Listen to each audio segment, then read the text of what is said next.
Magadi muri Zimbabwe. Kusangana kwatu kuita zvekare pano paChibanda Media.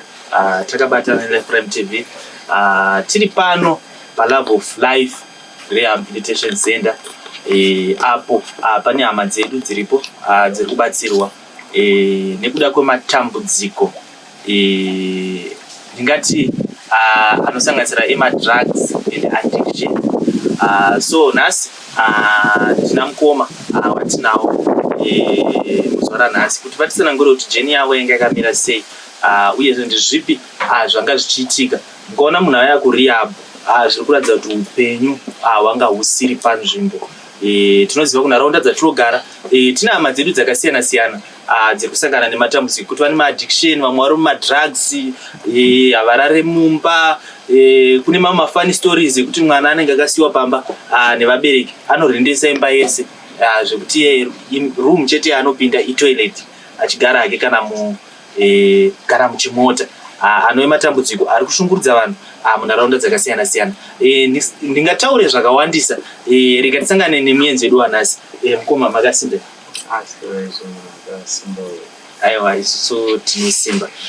Mungaudze ere mhuri yeZimbabwe kuti zita renyu ndiani, zita renyu rokubereka? Vincent Matimbe. Okay. Mukoma Vincent, ndaida kuti munditsanangure brief background kuti Vincent ndiani, zvakambomira sei, akakurira kupi, uyezve stage yake yelife akadzidza kusvika papi, zvii zvanga zvichinyatsoitika? Vincent Matimbe munhu akaberekwa kwaMurambinda, akakurira kunonzi kudorowa. Murambinda. Alright. Yes. Dorowa ndizvo zveyambeu? Yes. And anonzi paHoly Family Primary School from grade 1 up to grade 7. Then high school ukanakazoti chinjei high school akati wandei, but ndakazonyorera O level yangu paKutu Mission. Alright. Yes, A level ndakanyorera paSt Mary's Mutero. Alright. Yes. Then ndakaendawo kuuniversity. I was enrolled by University of Zimbabwe. Mathematics and computational sciences. Okay. Ndo pakazotanga nyaya yemadrugs, nyaya yekutora masubstances. Zvakatanga neshamwari, tichiona kunge zvinhu zvakanaka, but zvakazokonzeresa kuti ndidrope futi paUniversity of Zimbabwe. Okay. Ndisingachatendi malectures, unenge wakuona sezvinhu zvisina basa. Madrugs anokupa zviviri zvekuti haufungi maconsequences emaactions aunenge uchiita panguva yaunenge uchizviita. Unenge uchitoona sezvinhu zvakanaka panguva iyoyo, unozosafa maconsequences later, but kauri kuzviita pane pasina maconsequences. Okay. Yes. I dropped out paUniversity of Zimbabwe. Ndobva ndachinyatsopinda full-fledged madrugs. Ndobva ndambotimirei futi, ndobva ndaenrolla kuNational University of Science and Technology. Right. NUST. Okay, Bulawayo. Ndichiita quantity survey. But ndapinda mumadrugs kwenguva yakareba zvekuti ndakatadza kunova consistent futi kuNUST kwacho. Ndobva ndadrop after 1 semester. Ndopandakazoona kuti problem yato problem hombe. It's now beyond my control. Handikwanisi kuicontrola. I needed help.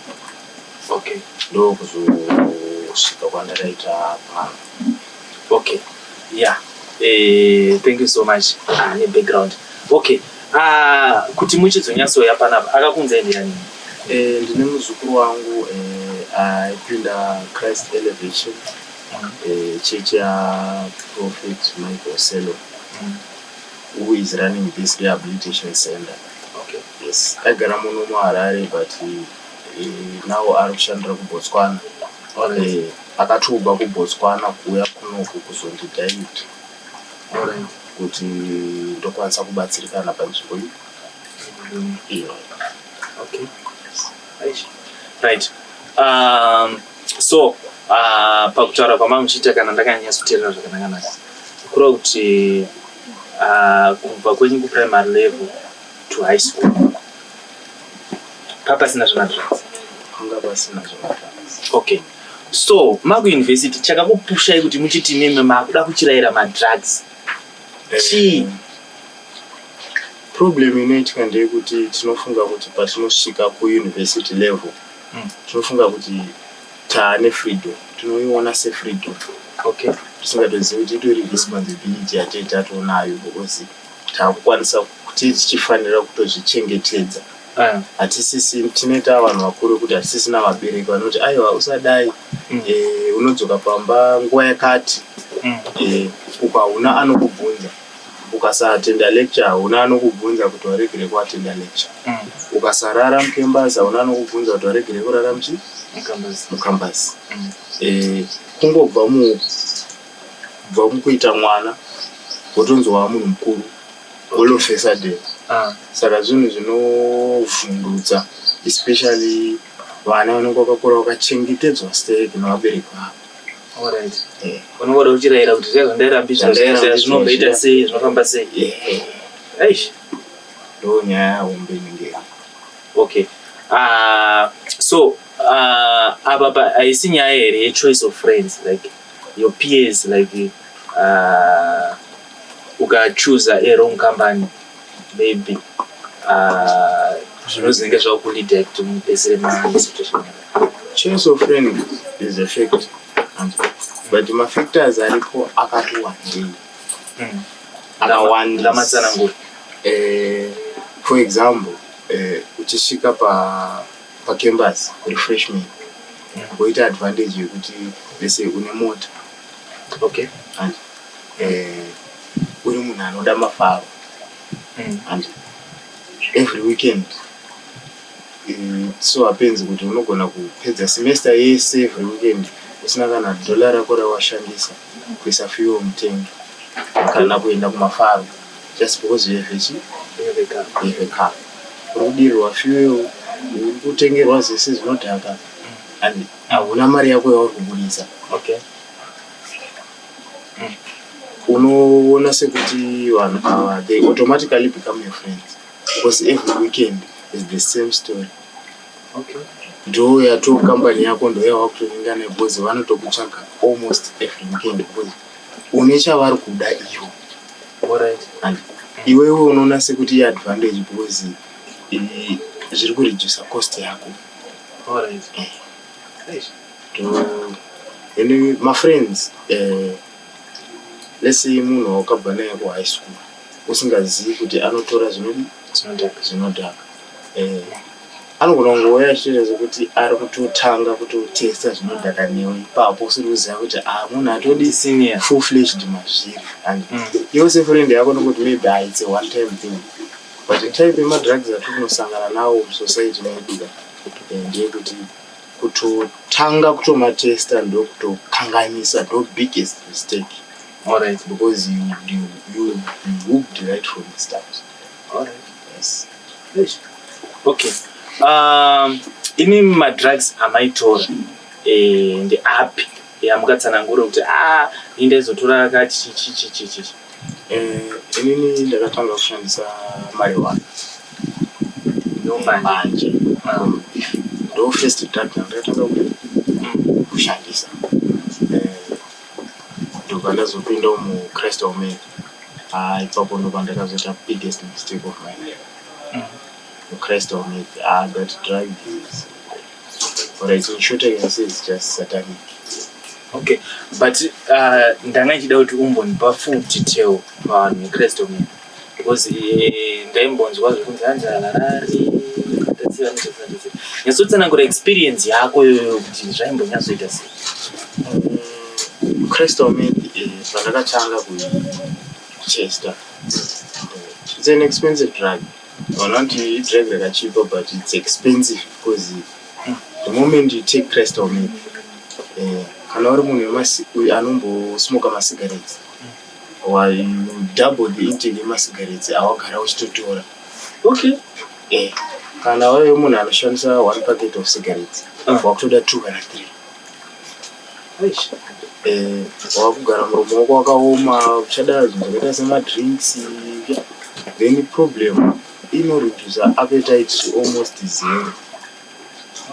Chero waswera usina kudya ukangotora crystal milk, munoti imiracle here, unobva watoguta nekutoshaya appetite kawanda. Wakungomwa mvura ndipo munozoona vanhu vanotora crystal milk vanotanga kudzikira mwiri. As you can see no stretch marks. Muchiona kamunhu kari panapa, it's at my peak yatori 98 kgs. Okay. Yes, ndakadzikiswa kusvika panapa necrystal milk. Eish. Addiction necrystal milk unogona kusaiona kuti sezvinonzi mumwe munhu aita addiction akashaya that drug anotanga kubvunda. No, milk kana yakudiwa musystem mako, yajairwa nesystem yako, you can do anything. Alright. Zvichiita sekuti mafanisi. Okay. Unogona kutora kana mota yababa wako wotengesa, vari kubasa uchinyatsoziva kuti na 4 PM vanenge vachidzoka kumba. Zvanambotaura zvezvekuti zvivindi zvacho ndezvekuti consequences hauna basa nawo at that time kana wakuda that to say. Okay. Hauna, unozozviona kana zvazoitika. Okay. Yes, it's an expensive drug yekuti $100 inopera in less than an hour kana tiri kuneka. Kuti uri kunyungudza this white stone and uri kuipisa and you are inhaling the what? The smoke. Yes. Problem ndeyekuti harigutiki, can never get enough. Sezvo zvekuti munhu anomwa doro kuti azodhakwa zvekuti aita knockout. Kumeka kuna izvozvo. The moment you are taking milk, uri kutoita as if you are creating more space yekuti uri kutotora even more. Eish. Yakashatira futi pakuti kusarara. Vanomeka havarari. Havarari. Chero wanga wane 2 days uchishamwangai uchishanda. Unyatsoziva kuti panapa kana kufamba kubva panapa kusvika pamba apa ndogona kuremera, ndogona kudara muroti. The moment you take milk, unoita as if uri kubva kumuka kana kuti from the 2 days sleep. Okay. Energy yacho hauzvinzwisisi. Alright. Saka most milk users are up during the night. Panongobuda zuva ivo vakurara. Yes. Since it's illegal drug rekuti riri kutraya kurwiswa, rinoitwa muchivande and saka rotorwa manheru vanhu vaswera vakamuka usiku hwese. Alright. Pari kubuda zuva vanhu vachiti vakubuda kuenda kumabasa, vanhu vemete ndokwanenge vachidzoka mudzimba. Ndikuona. Saka activity inoitwa manheru, ma-activities mazhinji anoitwa manheru nomaziva. Most of them are criminal activities. Yeah, because munhu kana amumethi kazhinji kacho tonzwa kuti akubata vanhu ngunzu, azoita sei, azobuditsira mai ake banga. There's this case yomumwe kuzobaya mwana wake nebanga wemethi futi. Malevels ewayo munhu anenge unenge wasvika pastage yekuti you can't differentiate right from wrong. Okay. Everything just flows. Everything just flows. Mai vako chaivo unokwanisa kuvatuka. Alright. Vari kuziva kuti uchizodzoka kumba ndo vari kukubikira sadza, vokusiyira sadza. And unotobuda wavashauda mumba. Meth is a dangerous drug. Okay. So iwe waona here ma-problems awaikonzeresawo kumba panguva yawanga uchiri madrugs nacho usati waipanga? Kune one automatic problem yekuti munhu wese ashandisa meth. Sezvandambokuudza kuti kana craving yapo wakunzwa kuti I want meth, you can do anything. kusvika pakutora kana grosari remumba. Hembe dzako dzaukatenga iwe unotora unotengesa neprice yekuti chinhu kana $50 inogona kutengesa 5 kana 10 just to get that dosage. Saka unotanga uchitengesa zvako uchitry kuprotecta image yako pama zvako zvacho zvinosvika pakupera wakutora zvese zvese zvemumba. Inini hangu ndiri munhu akakorera mupolice care zvekuti ndaonawo mabatirwo anoitwa vasungwa. Ndiri munhu atotya kusungwa, handidi zvekuna mujeri asi anombokuna mujeri. Saka zvekuzonoba kunzewo ndaitotya kutya nekutonyara kunzi mbavha kunonyadzisa. Saka problem yandanda kuita ndeyekuti zvepamba zvacho ndozvandaitora saka ndotozoona kuti this is not my style. Ndiri munhu akapasa kuchikoro kuita highest pa-A-level yangu pachikoro panandiri, but kwazvakuenda kwakusingachadzokeki. Unotomuka uchiti handichadi zvekutora miri, handichadi but unozorangarira mawedzi awataura iwayo wapedza futi kurova another dosage wati mangwana handichadi futi. You remember that after the next dosage kana yakudiwa musystem waina addict so umotana imi andinotengeswa kuti masachets kasacheti katika na imbeta mari zvinosiyana maprice.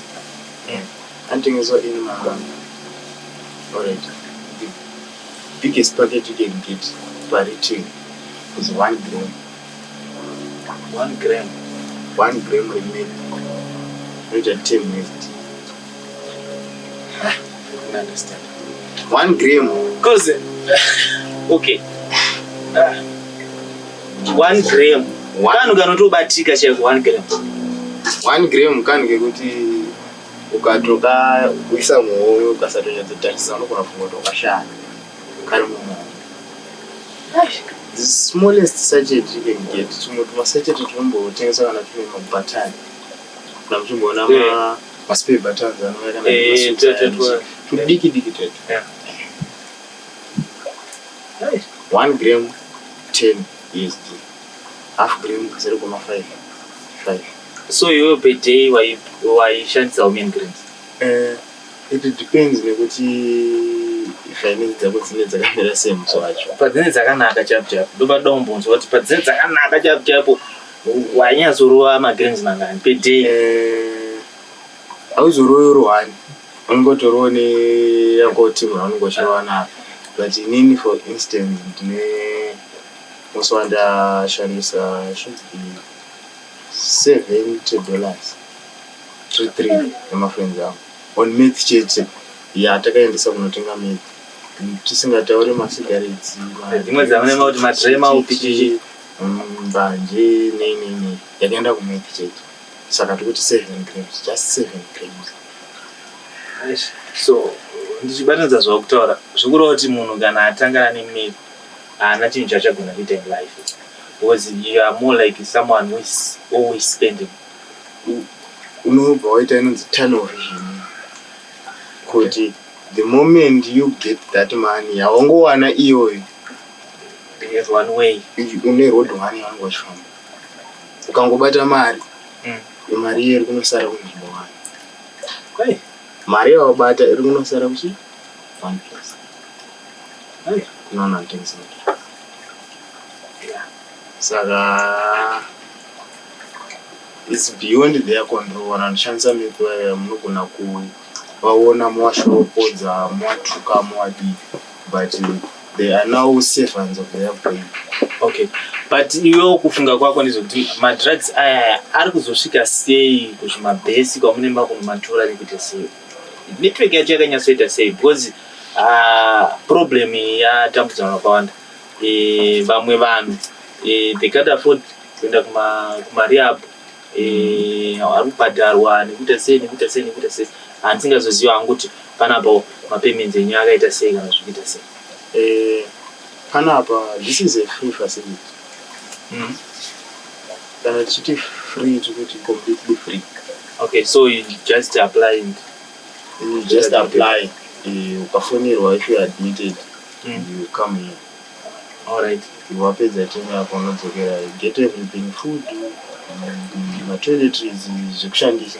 Chaunogona kuuya nacho panapa is your toothbrush and your towel nehembe dzako. Alright. Ko mune mamwe here maactivities amunoita kana zvimwe zvinogona kubatsira ivo zviuradza like kuti kune zvechikoro unenge uri munhu ari bright because waintaura zvinonzi dzako dzambochiita like pachiuya mumwe munhu maonero ako pachiuya mumwe munhu wekuti maybe kuchikoro anga asiri bright hapana here mamwe maactivities namwe zvimwe zvinhu kana kuti tumwe income generating projects like twamunodzidziswawo chichi almost every week kuti munhu anenge ari panapa tine ma-outings atinoita tichifamba nenzvimbo dzekuitwa maproject. I remember last week tikaenda adokero pane panoitwa zvekuchengetwa panobhridwa imbwa, panochengetwa ma-ostriches, ma-boer goats, ma-projects, just ma-projects in general.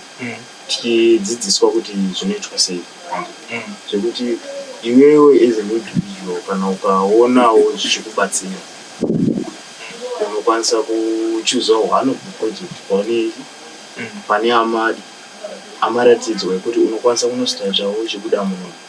Because the most important thing kana munhu achibva parehab yekutanga arimboshandisa masubstances is munhu iyeye anofanira kunge ari occupied. Ngaasangowane free time yekuti ari kuswera akagara rada kuswera achitenderera because angodzokera. Ichocho chinhu chakanaka because nemashamwari enyu ukadzoka uvanzi one chingorova one ende uchitodzoka munhu wese anenge shamwari dzako dzese dzotokutsvaga wadii chimboya kuno.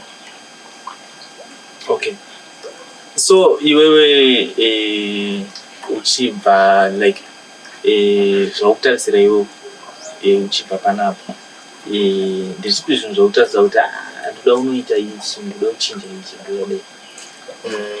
Inini ndichibva panapa ndiri kudzokera kuchikoro. I want to finish off my degree. But mapedzero andoda kuita ndekuti at least ndikaita zvekuenda kuchikoro ndichibva kubasa ndonyatsobvara schedule yangu zvekuti inenge iri tight zvekuti free time ndinofanira kuishaya. I think I can help myself nezvozvo. Okay, kune hama dzako like kutaura kwangu wachiita ngokuti vaitora mumba, imwe muti matora kana muti mama maitora zvinhu mumba muchinotengesa kuti mukwanise kuafford kutenga Kristu. Kuna hama dzako unoti kudii, une munhu here waunoti maybe akasangana nethis video because after all the damages you have done you need reconciliation with your relatives.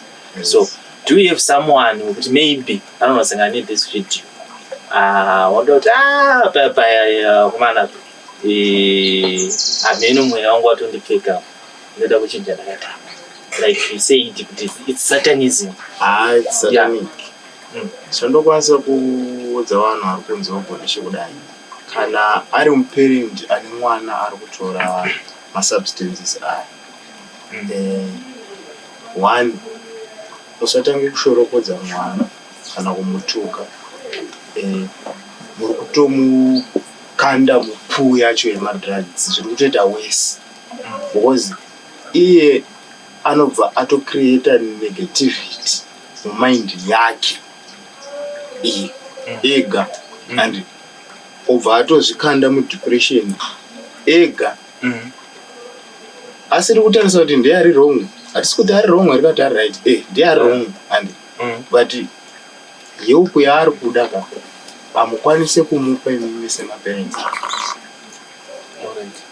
The moment yamaa kutomutuka muchimushoropodza ka akutopinda mudepression, mind yake yakutocreata negativity around pamba, mwana hachabatiki pamba because achipinda mumba achitarisana nemaparents ake, maparents haasi kufara nezvekuita zvekuita mwana, hapana paunombosvika vachisekerera and uchitopinda mumba kana dziri 10 dzemanheru dzauri kupinda mumba idzodzo, uchipinda mumba uchitoswedza vabereki vako, unotoona kuti response yase vanhu vari kufara. The moment yachanotora chikafu chako kukicheni hauchadyiri mundani mumwana, watozvibvisa pane vamwe, wakutonodyira kuspea kwako, wakutozvibvisa pane vamwe, watocreata negativity mumind mani. Zvinhu zviri automatic zvatokutaura nezvazvo, zvinotongoita zvega. Saka mukaona mwana adaro atotanga kudaro, one tsvagai professional help, rehabilitation, and makwanisa kuti mwana yaenda kurehab achidzoka ngaasangoita romance, ngaadzoka achipinda mune something chaari kuita chekuti chinenge chakatobata nguva yake almost the whole day, omeka sure kuti the whole night aripo futi pamba, zvinobuda zvega. Alright. Then kune vafana vari kunze uko vanenge vachishandisa madrugs, vachitorawo zvinhu mumba muchinotengesa sezvandaita imwe, muri kurwadzisa vabereki vanorwadziwa bhozi muchikura, munhu anoona potential yako mubereki wako, saka akakuona wakutorasika ka hakuna mubereki anofara kana kuti anongosiya zvakadaro, mukunzwa, hapana. Bereka anoita BP yaka, ndipo just imagine kuti iwe already ndongori highest pazivisi paine pachikoro peine, and but 5 years or 4 years later unenge wakutaura kana niwanikwa next to manikwa next up, just imagine kuti mubereki wako achizviniswa anofila sei. Chimbofunga maparents enyu musati maita zvimwe zvinhu zvamunoita. Madrugs anenge achinakidza, hatirambi, anenge achinakidza brain, but think of your parents. Pamwe pacho unogona kutoti mari yangu waida kunotenga madrugs, unogona kutotenga something else uri muroad. I experienced that. Ndabvafunga kuti ndabva kumba uko mai vangu vachitochema, buda pamba ndaita zvondaita, ndikaona kamari kandaita, but ndiri muroad kunotenga madrugs. I just remember it. Mangu kwakuchema.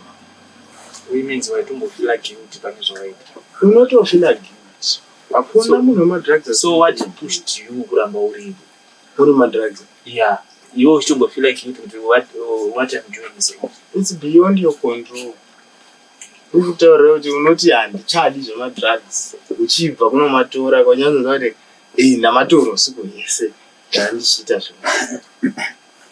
Wadzoka pamba ka wakunyatsoona situation iri pamba kuti hapana munhu ari kufara nezvandakuita. Unotozviudza wega kuti ndomatorere kumadrugs handichadi. But you remember this conversation yawaita with yourself, wabva futi kunotora chi? Alright. And you are now servants brain, because brain rinocreate inonzi tolerance yedrug rawakutora. Alright. And ichasvika pakujairira zvekuti you can't do your daily routine usina kutora chi? Madrugs ake. Ukatomashaya ka unonzwa kuti something wrong, body yako haitofunctioni zvakanaka. Asi zvite zvingachati kwete kuti uri kubvunda kati uri kudii, but mentally hazvisi kutobalance. And you do anything kuti unomatenga madrugs iwayo, then you remember futi conversation yawaita iya, wadzokera futi kumba waona futi same situation yakuona previous day kuti andadzoka pamba hapana munhu ari kutomurisekera.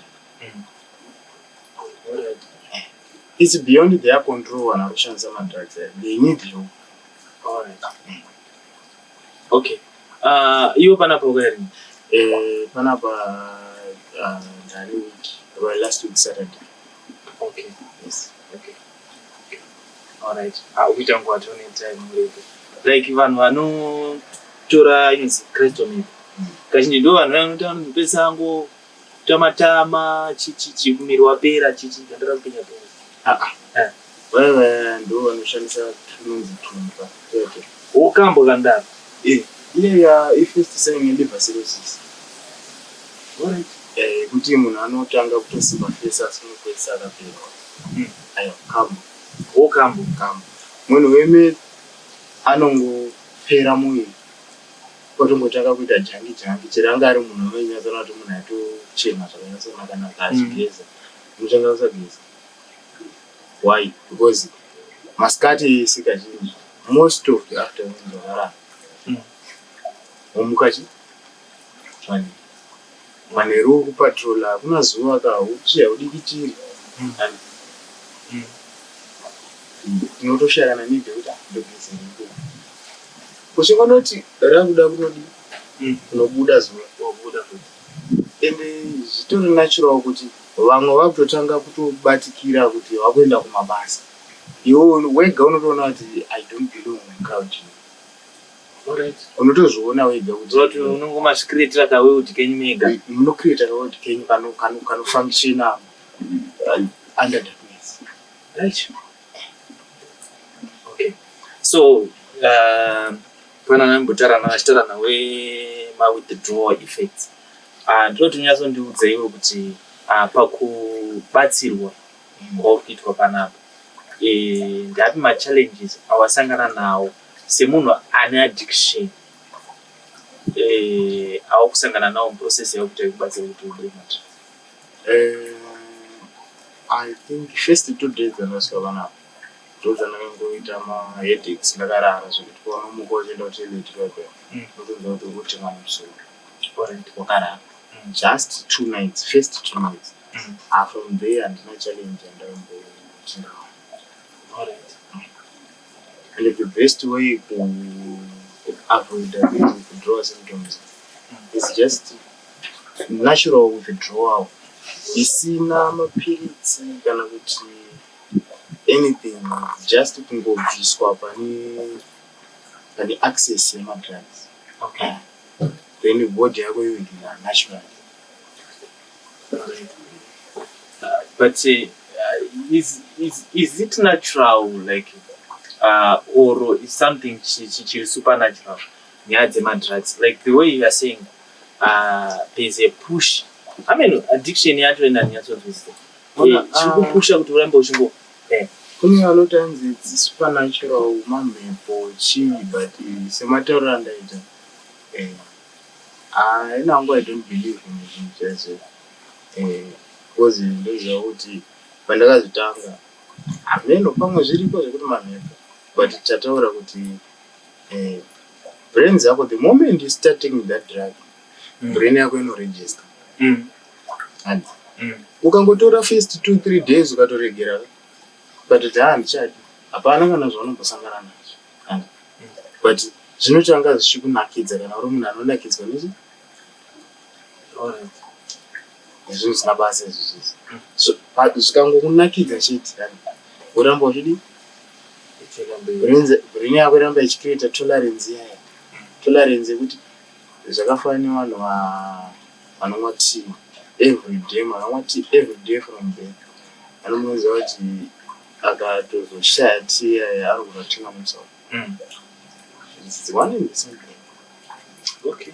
Brain yako icreata tolerance kuti every day ndikuwana this thing, every day ndikuwana this. Tofanira munhu anoti akwanise kurara kana asina kudya sadza. Despite the fact that sadza senefubiwa haitodiwi manheru munhu akurara, kuti mwatorara asina kuti was ndo zvaajaira pane yakatotolerate kuti tinowana this tinowana that saka ukachishaya pane zvinototi zviti alright family yako nemafriends ako vakakupa here support makatora decision yekuti now come inini ndindaisatoda okay yes because zvine zvakukunakidza zvokuti don't want to be moved from that environment ndafarira kuti wanyatsobudisa kuti wakatohukwa kunzi hande but even though usingadi unongochitoziva kuti this is the best solution okay unongochitozviziva iwewe but zviri kudiwa nemwoyo wako nezviri kudiwa nepfungwa zviri kunoita conflict ndopanenyaya zvezviconflict because you are now a servant of your brain. Alright. In fact, instead of you using your brain is using you. Alright. Because zvinhu zviri kunakidza pfungwa dzangu zvakushandisa. Saka pfungwa dzako dzikatanga kupa command, that command is very hard to replace. Right. Saka which means in other words you are thanking your relatives for pushing to where we are. Yeah. Yes. This type of rehab. I think it's the best out there. You can just look at the environment. Yeah. Mapinda mwanzona mba. Imwe rehab ndakambosvikawa. Naona zvainipo. It was a prison. Alright. Saka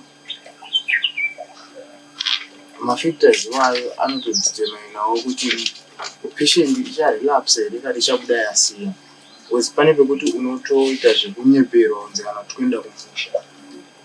Kuti unosvika uchidhambiwa pane imwe area wotovharirwa wanzi wavharirwa. Kuti forced rehabilitation. That you feel like you are no longer accepted. That is one of the worst mistakes like an outcast. Yeah. Vanhu vachitori kukubatsira but zvekurejiswa nebrain dzako iwewe chitori totally different. Okay. Just imagine kuti manzi unoenda kumusha iwe unovharirwa for 3 months usiri kuziva uchibuda unenge nebrain sick. Okay. Which means iwewe wakatombotora ukaenda kune imwe rehab. Yes. I spent 3 months there. It was a paid rehabilitation. I spent 3 months. It was I see rehab. Yanga isiri disciplinary institution. Because hakuna rehab inorowa munhu. Kufanira kurowa vanhu. But imi kutogara ifie kuti iri time ndokunoona. Because unokuona mwana wachirowa. Vanhu vasaka violent because kuna vamwe vanenge violent zvinhu zvakanyanya zvokuti vanenge vakutonetsa kudhila navo. Not kuti violent. It's just a silly mistake. A mistake, and it's a mistake. It's something that you do unintentionally. But ukaona uchirohwa waita mistake. Handisi kuti ndakarohwa ina hangu anorohwa ndaiona umwe wachirohwa. Unotoona kuti brain dzako iwewe dzobva dzati saka maparents angu angandiudze kunzvimbo yakaita seino. Havachandidi. Alright. Saka uchingobuda your main objective kuda kufixa maparents ako and the best way you think of kuita the very thing jawakurambidza kuita kusotesa unodzokera mberi. Because ndichizoenda kunast ndaitobva kuchi chizoenda kudzokera kuchi. Alright. Nast. It didn't work out. Yeah. haangasiri yavo. Saka iyeka I think the best way yekubatsira munhu spiritually. Alright. Toti munhu atogara atozviona kuipa kwazvo pamweya nekutombonamatirwa chaiko chaiko. Hatisi kuti like maprofita munonamatirwa kuti mwana asiye madrugs. That never works. Hazvishandi. And but kuti why list munhu ari muriya and odzidzisa mwana unamati. Alright. Ngaende church. You know church goers how they are. And Leto tuchitofamba uchitosmoka cigarette yako ukatopesana navanhu vari kuchichi vanotokuvhurira nzira kuti havasi kutoda simeuchi vakatorejista mind mavo kuti izvi hazvidiwi hazvidiwi. Saka ukagara waregister that in your mind uchibuda munomo there's no way yaunonozokera. Alright. Yes. So kana uri pastage where you need unoenyoda counseling. Yes. Alright. Even vanhu vakabuda mumadrugs vakakwanisa kubuda vanokwanisa kuhelpa here. Hakuna munhu anoziva behavior yedrug addict than a former addict. Alright. Chero doctor hakwanisi kuziva behavior yedrug addict because you are learning about someone as a doctor. Uri kudzidza nezvake kuti munhu how best can I help you. But kuti experience is the best teacher. Alright. Inini ndakazviexperience. Ndokwanisa kuhelpwa nemumwe munhu akazviexperience because he knows exactly what I'm going through. Not only does he understand, he also knows because akambosangana naye. Alright. Alright. Yeah. But tell me, I'm going to pan up. If your family visited you yet? I'm not yet eligible for a visit because you get a visit once every 2 weeks. Once every 2 weeks. Okay. Yes. Okay. I really don't need a visit because apatoreva anytime. Yes, you get everything here. Okay. But emotional support, like we are with you, like that one you were saying, ukambudzwa kune imwe yapo yaita nguva anoraswa. So kunyange tikakunza pa environment yekuti there is everything that you need until you know that emotional support yengoti wakangosvika kuna ngomana uri sei chikuratidza kuti we are still with you. Yes, izvozvo zvinoitika kuna vanhu vatogarawo vatongoriwa neweak mindset. Kunyatsoziva hako the main motive yauri panapa, there is no need for a visit. Alright. Iwewe ndiwe wanga uri misfit musociety. Okay. And wauya kuzogadziriswa. Iwe ndiwe wakabva kusociety uchiuya kuno kuzogadziriswa. Ndiwe unofanira kudzokera kusociety wagadziriswa. Okay. Uri kuona nyaya here? Zvemavisits it's just ungori spoon feeding isiri necessary. Okay. It's necessary. Okay. Yes. Alright. Pane panda chida kuti uzongotsanangura like iwewe now we have seen the light. Yes. Andike. Yes. Hauna here vanhu like waunoda kunyatsoti inini pandakakandisa apa ndiregererewo inyaya yechinhu chatakataka. Chinoitika ndechekudai because it's useless kuramba uchiti sorry every time wanokanganisa and you repeat that same mistake again. Wodzoka futi woti sorry wangwana wodzokorodza. Sorry yako inoita kunge isina basa. Sorry yako ngaionekwe nemaaction. Kana wadzokera kunga waone wega kuti you are sorry. This is a transform. Usina kutaura nemuromo. Ngavaone wega kuti you are really sorry. You are a reformed person. Aiwa. Naka. Muri Zimbabwe kuzvinzwira zvatitaura panapa tina mukoma Vincent tichinzwa nyaya yavo kuti yakamira sei. Jeni yavo vari mumadrugs, avanotiwo vakatanga munongoziva hama neshamwari. Pamwe pacho muri kuchikoro kune vanhu vanokutora ikoko vachikupinzai mune zvimwe zvinhu zvamusingazogoni kubuda. It's not only about drugs, but kune zvinhu zvakawanda zvinosangana nemastudents ikoko.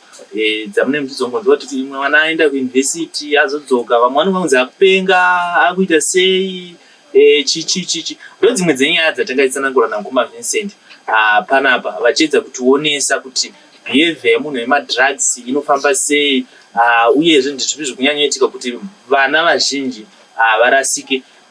Vamwe vacho vanenge vatori bright kuchikoro, like he was saying kuti vanga vachitoita chikoro chavo paUZ vakatosvika pakudropa nekuda kwemadrugs, uyezve vakaendeswa kune imwe rehab, vachiedza kuonesa kuti vabereki kana taendesa vana vedu kumarehab center, trayaiwo dzimwe nzira dzekuvaendesa nadzo dzekuti munhu haazofeel like he is an outcast kana kuti haachadiwe pamba.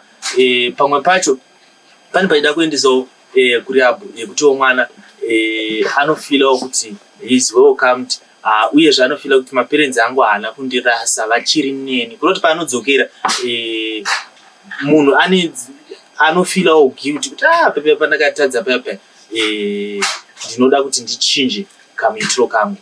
So muri Zimbabwe ndizvo zvatinazvo muzuva ranhasi. Tinoti chisarai zvakanaka.